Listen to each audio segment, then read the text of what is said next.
Assalamualaikum warahmatullahi wabarakatuh. Alhamdulillah rabbil alamin. Allahumma shalli ala Muhammad wa ala ali Muhammad. Sahabat sekalian yang dirahmati Allah dimanapun Anda berada, semoga tetap sehat dan senantiasa berada dalam lindungan Allah subhanahu wa ta'ala. Pada video kali ini saya akan menyampaikan satu pembahasan tentang sholat. Nah, kita ketahui bersama bahwa sholat itu adalah pengendali diri kita dari melakukan perbuatan keji dan mungkar. Nah, sebagaimana Allah Subhanahu wa taala berfirman, "Wa aqimis shalah innas sholata tanha 'anil fahsya'i wal munkar wa la dzikrullahi akbar wallahu ya'lamu ma tasna'un." Dan dirikanlah sholat, sesungguhnya sholat itu mencegah dari perbuatan keji dan mungkar. Dan mengingat Allah, yakni sholat, lebih utama dibandingkan dengan ibadah-ibadah yang lainnya. Dan Allah mengetahui apa yang kamu kerjakan. Quran Surah Al-Ankabut ayat 45. Nah, ayat ini ketika kita membaca tafsir Al-Azhar, karya Profesor Dr. Buya Hamka, beliau menceritakan satu pengalaman hidupnya, yakni pada tahun 1952. Nah, ketika itu usia beliau 44 tahun.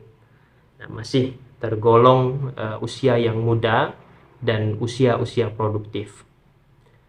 Nah, pada waktu itu beliau diundang sebagai tamu kehormatan di Amerika Serikat. Nah, beliau diundang dan lebih kurang selama 2 bulan beliau berada di Amerika tanpa ditemani oleh siapapun baik istri maupun anak-anaknya. Nah, sahabat sekalian, jadi satu malam itu Buya Hamka menginap di salah satu hotel di Denver. Nah, ketika beliau memasuki hotel tersebut, kemudian beliau mendirikan sholat jamak qashar, maghrib dan isya. Nah, setelah sholat itu beliau ingin istirahat. Nah, kemudian tiba-tiba ada orang mengetuk pintu dari luar.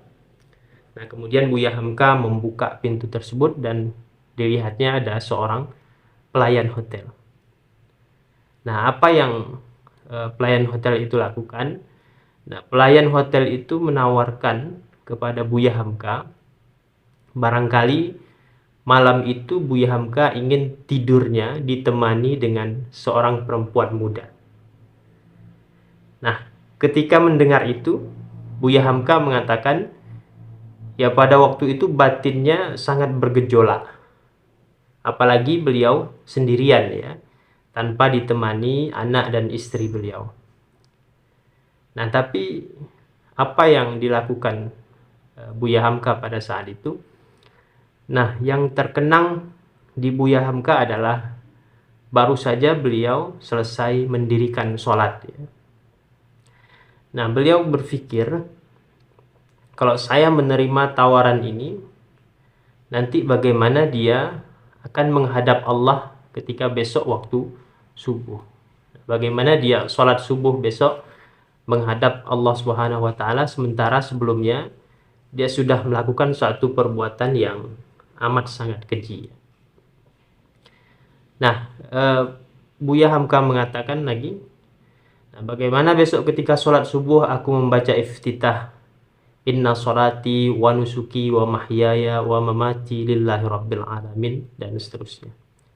Sesungguhnya sholatku, ibadahku, hidupku, matiku hanya untuk Allah Subhanahu wa ta'ala. Nah, bagaimana besok ketika sholat membaca doa iftitah itu? Nah, ketika Buya Hamka terkenang sholatnya itu, maka beliau dengan tegas menolak tawaran yang ditawari oleh pelayan hotel tersebut. Karena Buya Hamka baru saja menyelesaikan sholat dan bekas wudhu itu masih basah membasahi wajahnya.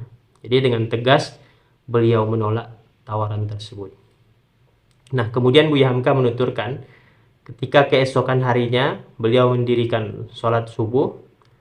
Nah, beliau merasakan bahwa sholat pada waktu itu adalah sholat yang paling khusyuk ya, dan paling menenangkan yang pernah ia lakukan selama hidupnya.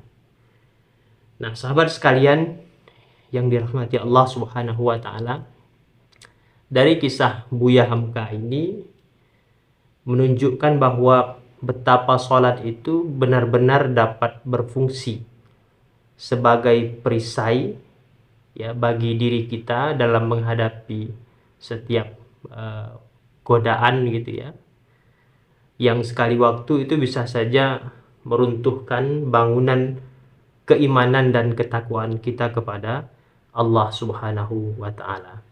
Nah, jadi kalau orang yang benar-benar menghayati sholat itu, niscaya tidak mungkin ya, dia melakukan suatu perbuatan yang keji dan mungkar. Nah, kalau ada orang sholat kemudian tetap melakukan aktivitas-aktivitas yang buruk, yang tidak diperkenankan oleh Allah Subhanahu wa taala, maka bukan sholatnya yang salah. Ya, barangkali dia belum benar-benar menghayati sholatnya, sehingga sholatnya itu hanya sekedar gerakan-gerakan saja ya, atau hanya sekedar menggugurkan kewajiban saja. Nah, sholatnya itu tidak berdampak kepada baiknya perilakunya, baiknya akhlaknya. Nah, oleh sebab itu, orang yang penghayatan sholatnya benar, niscaya dia akan berbanding lurus dengan perilakunya, dengan akhlaknya. Jadi yang muncul dari dirinya adalah perilaku yang baik, akhlak yang baik, dan senantiasa terjaga dari melakukan hal-hal yang keji dan mungkar tersebut. Oleh sebab itu, sahabat sekalian, mari koreksi sholat kita, perbaiki sholat kita. Sekiranya masih belum benar-benar kita tegakkan secara sempurna, maka masih ada kesempatan untuk kita untuk membenahi sholat kita. Nah, mudah-mudahan video ini dapat bermanfaat dan menjadi satu pelajaran bagi kita bahwa betapa penghayatan sholat itu sangat penting supaya dia benar-benar dapat berfungsi dalam setiap kehidupan kita. Terima kasih sudah menonton video ini.